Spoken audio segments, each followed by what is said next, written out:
Hello, BookTube. It's Friday in the first week in November. The second part doesn't feel real here in Boston since it's hot. It's short sleeve weather, but it's 80. So it's not just short sleeve weather, it's hot. If you're walking around for any length of time, you're going to feel it. Freakish, absolutely freakish. It's going to be even hotter tomorrow, 85 degrees. Tomorrow, 85 degrees for the whole of the weekend. Uh, but it is still Friday. That part, at least, has not changed in the last 20 years. And Friday is the time for Friday Reads, right? Those are videos that I just love. I wish that more of my favorite booktubers did them. Friday Reads is a kind of a portmanteau topic or title. It can be what you have read this week and what you've thought about it. It can be what you're working on right now, or it can be things in the future that you're looking forward to reading this weekend and in the upcoming week. I think I worry that a lot of booktubers think they don't have enough to say to do a Friday Reads. But a Friday Reads is really a check-in. It's you're doing tags and events or buying bans. Didn't see that one rearing its ugly head again. All through the week. You're doing all sorts of booktubey thing all through the week. But when it comes to Friday Reads, I view it as you pause and just talk about your reading. And I love it. I wish more channels did it. Which is kind of ironic because I don't always do it, but I'm going to do it today. And I'm going to the form that I'm going to give it today is to show you a bunch of books that are things I want to read, things that are coming up that I want to read, as opposed to, I mean, there's three forms, right, that a Friday Reads can take. And it can either be, here's my rundown of things I've read this week. Won't really work for me. It'd be a long video, first of all, and also quite a few of the things that would be in that rundown are things that I am commissioned to write about. So I wouldn't be able to just, give you a sneak preview or anything like that. It would be ungovernably long, would be the main problem with a video like that for me. Or you can talk about a mix of things you have read and things you're planning to read, which sometimes works for me, and maybe I should do that. Maybe for next Friday Reads, I should work in some of the books from the week that I have read. Or it can be just looking forward. I think Sarah at the Bookish Knitter did one just recently that was mostly books that she's just looking forward to reading. That's what this is going to be this week, but it could change. It could change next week. And I want to stress here for those of you who are new to the channel, it might be a little confusing to you for me to be calling up books and saying that I am dreading reading them.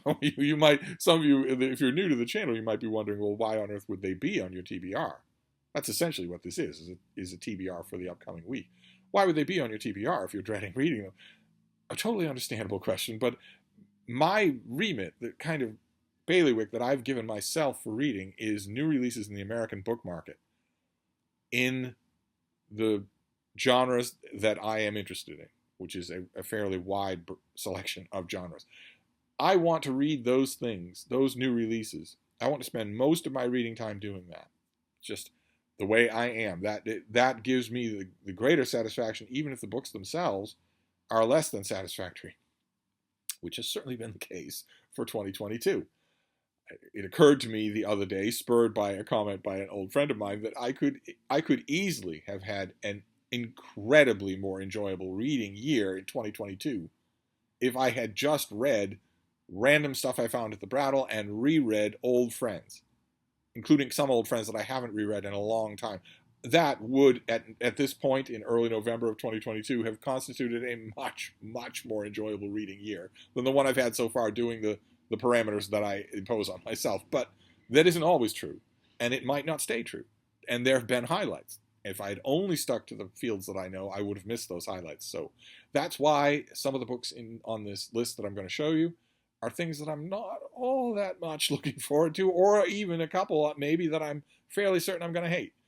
I'm still going to read them because they're new releases in the bailiwick that I've set for myself. Certainly that kind of ambivalence applies to the first book on our list. This is a Norton Critical Edition. Norton Critical Editions are wonderful. I love them. They are the text of the work with really good footnotes. And then the back part of the volume is critical analysis of the book. Historical underpinnings, if it's a work of history or historical fiction.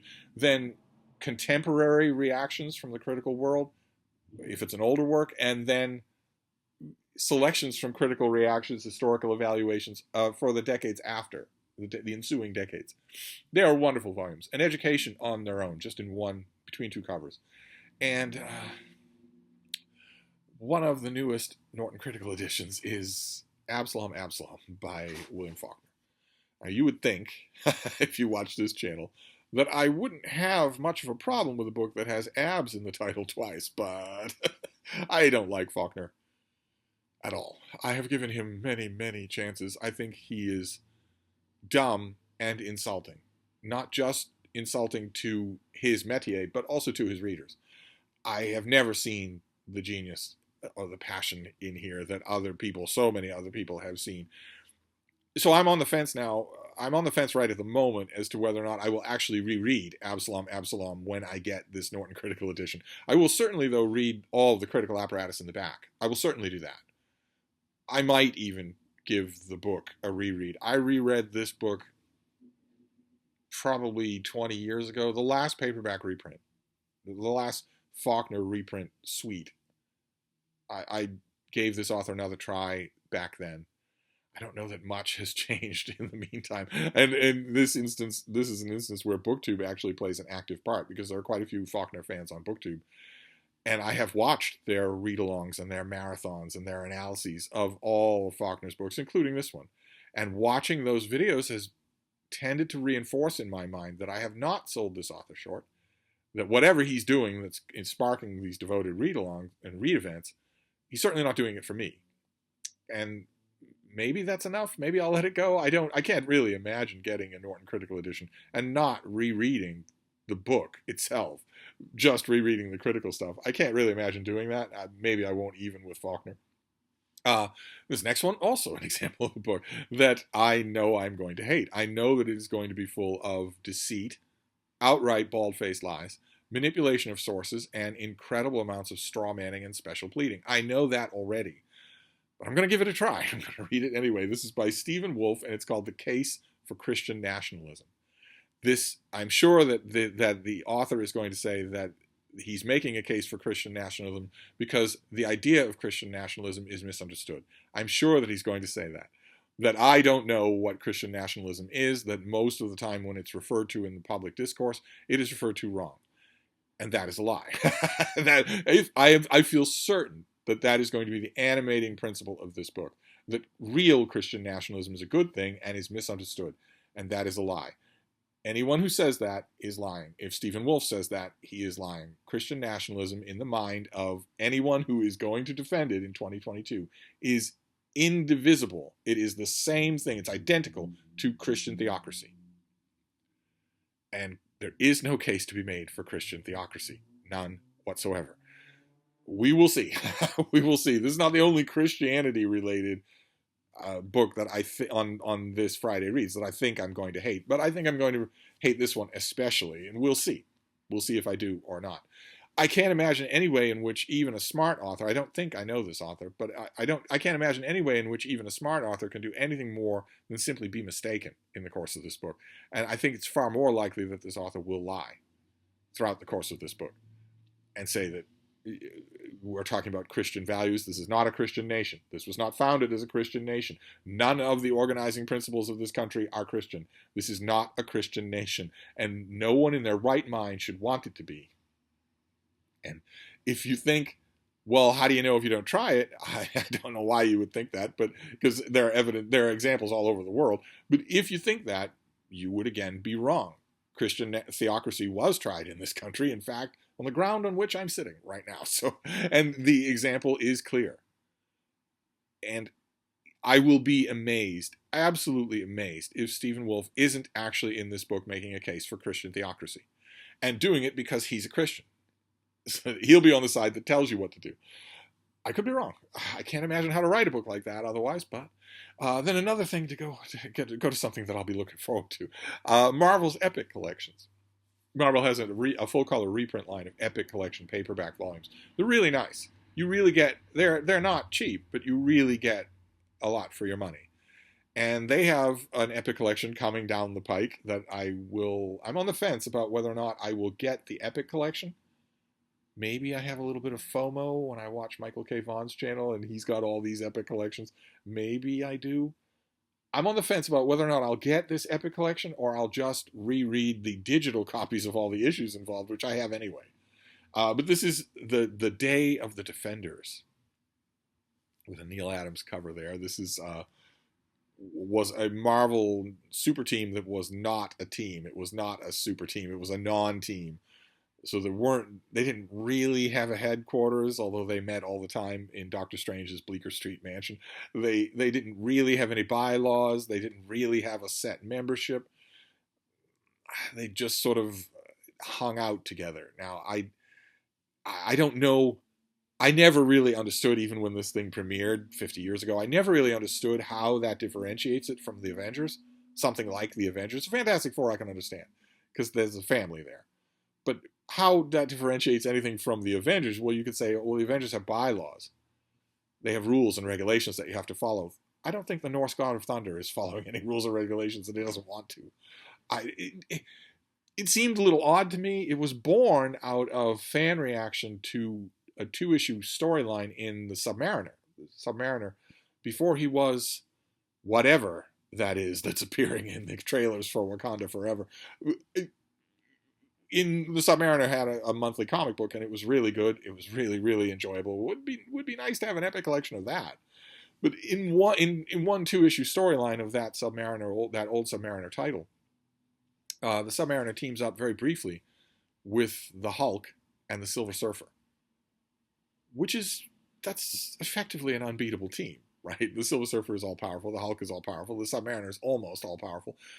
In response to the fan response to that storyline, Marvel thought, well, maybe we've got these characters, they're well known, they're not associated with any team, maybe make a kind of team of them. And so they did. They tried it. They added, the Silver Surfer is in some of these issues. They added Doctor Strange, who's also all-powerful, and a few other characters, minor characters that sort of became the mortar that held the book together. A Batman knockoff named Nightwing, and a character named the Valkyrie, who was, I guess, the token female, although she had more potential to be interesting than almost anybody else on the team, and eventually grew into that potential, but this volume doesn't have any of that. I think this volume extends through, it probably has those 2 Submariner issues. That's what I mean by epic collections. You get your money's worth. It probably has those 2 issues. I haven't checked to make sure what's in here, but then it will have Defenders specials, and then Defenders #1 and Defenders #2, maybe a couple of Defenders annuals. They might even go so far, this collection might go so far as to include the Defenders issues of... The Defenders took off as a comic book. Fans kind of liked it. So Marvel did a crossover event where the Avengers fight the Defenders. And this volume might have a couple of those volumes in it, including Defenders #10, where Thor fights the Hulk. I don't know. I haven't actually checked what the parameters here. My main question is not so much what's in the volume as whether or not I will get it, or just reread the issues. I have the individual issues in comic book long boxes, and I have the digital issues. So do I really need a... Baby, what are you doing? What are you doing? Just lazily licking herself. It's been a very lazy day. Very hot, so it's been a lazy day. But anyway, this next one is a biography. It got a lot of press in the UK, and it's coming out in the US. It's Endless Flight, but the life of Joseph Roth, who most readers in America will know as the author of the Radetzky March. But I don't know. I know virtually nothing about this author, but I read all the reviews of this book, and it sort of primed me to read the book itself. As this has not exactly been a banner year for biographies. Well, I'll take what I can get. Maybe it'll be really good. This next one, I have a sweet tooth for this kind of book. I have been reading them going back a long way. Some books along these lines have actually been popular, approached best-selling status. This is one of those see-through books that takes you on a visual tour of some object or discipline and breaks it down by showing you cross-sections of that object or discipline. This is called Engineering in Plain Sight. And it gives you a kind of, see what I mean? It gives you a cross-section breakaway look at things like roads or dams or highways or train tracks. I have an endless fascination with this kind of thing, with how it's done, what the actual working parts are. Probably the first thing I will go to in this book will be the section, if there is one, on subways.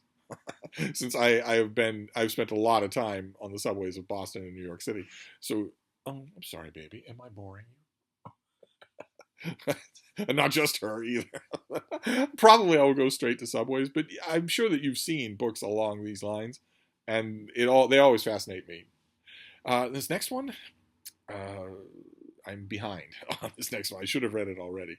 It was brought to my attention by the fact that I've mentioned it on this channel a couple of times now, that I do a daily feature for the Cedarburg Public Library in Cedarburg, Wisconsin.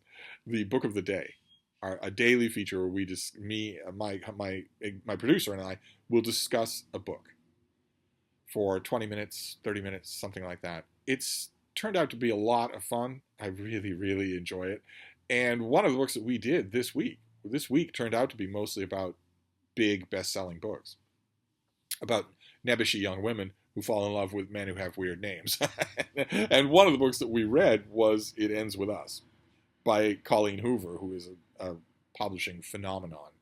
I had no idea until my producer actually told me the sheer scope of the numbers in the library systems of how popular this author is. I knew that she was popular, but It Ends With Us has a sequel that is brand new. It starts with us, and I haven't read it, and I probably should. So it'll be on my list to see if it. I don't think it will offer me anything more than It Ends With Us did, but I think I know what this author is doing. I think I know her shtick, and I also think I know the heart of her appeal.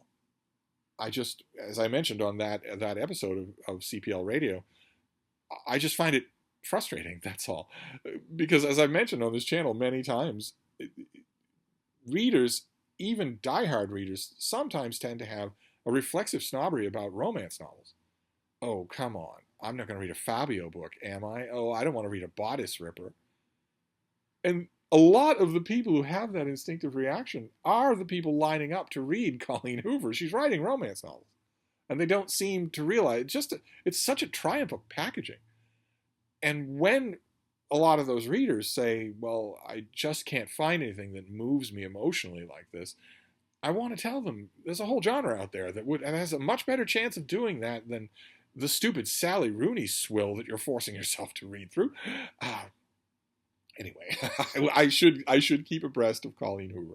Then this next one is the first book in a series, the Earthburst Saga. It's science fiction, and I like jumping in on first books in series in science fiction, even though I deplore the fact that 99% of science fiction and fantasy doesn't seem to be able to be published unless it's a series. What happened to standalone novels in either of those genres? I don't know. But this one sounds fascinating. I'll certainly give it a try. It's by Craig Faulkner, and it is Last Man Standing. And if I remember correctly, the premise is that there's a crew on a space station, and there's a catastrophe, and the space station is not only cut off from Earth, but almost everyone else on it dies except for one person, who is faced with surviving on that space station and somehow getting home. So very much the template of Andy Weir's The Martian. And maybe The Martian, I have my issues with it. I have quite a few issues with it. But it is mighty entertaining to read. And has a whole bunch of science-sounding gobbledygook thrown in for the entertainment of the science-challenged masses. Maybe this will too. What would you do if that happened? If you were the only person left on a semi-functioning space station and you wanted to both survive and return home, what would you do? That is a fascinating premise. We'll see what the author brings to it. This next one is another Christianity-related thing, and in defense of Christian nationalism is raising red flags. I know that the author is going to have to lie. I can't imagine a way to write that book without lying to me. Without either lying to me or just assuming that I am dumb, that the reader is dumb, that they're part of the Trump cult base, and they just love the idea of being on the winning team. So, give it to me. Take as many of my rights as you want. As long as I'm on the winning team, take whatever you want. That's a dangerous assumption to write a book under, since it's going out into the wide world, not just to Trump cult. But There, in that case, that's a Christianity book where I am certain that deceit is going to be hard baked in to the book. I don't see any way that it couldn't be. This next one, I'm not sure that it will have any deceit, but I think it's just going to be crazy. Just a crackpot book. And maybe purblind. This is by Peter Kwasniewski, and it is The Once and Future Roman Rite.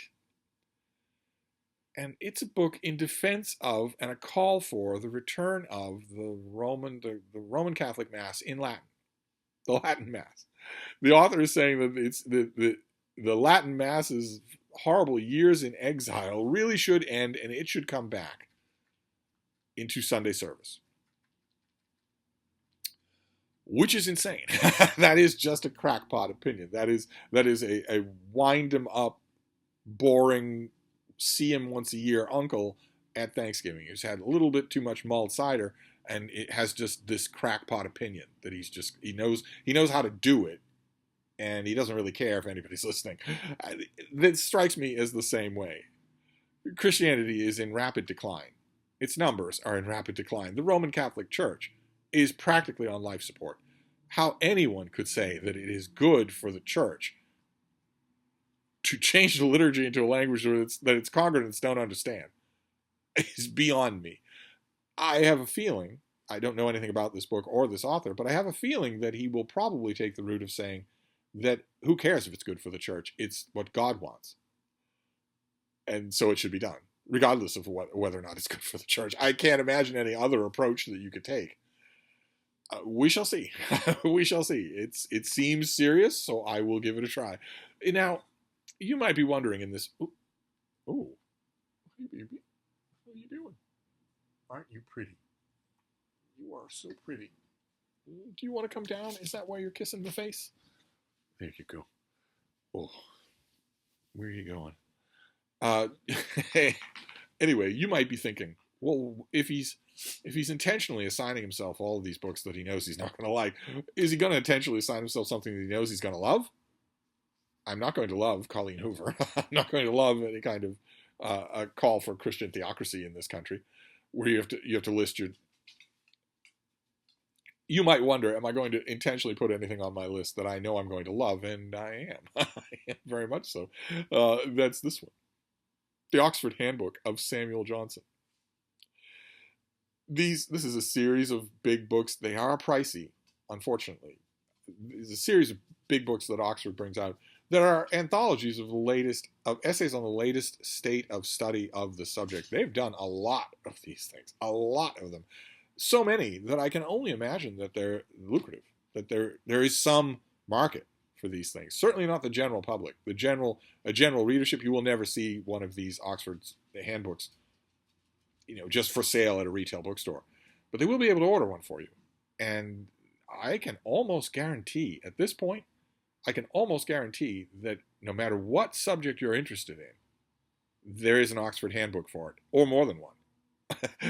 No matter what subject, no matter what author, I can almost guarantee that will be true. They're astonishing. And this one is right up my alley. Right up my alley. This is all about Samuel Johnson, who I love.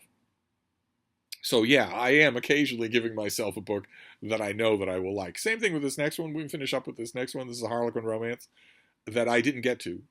I believe it was an October release that I didn't get to, which is extra maddening because I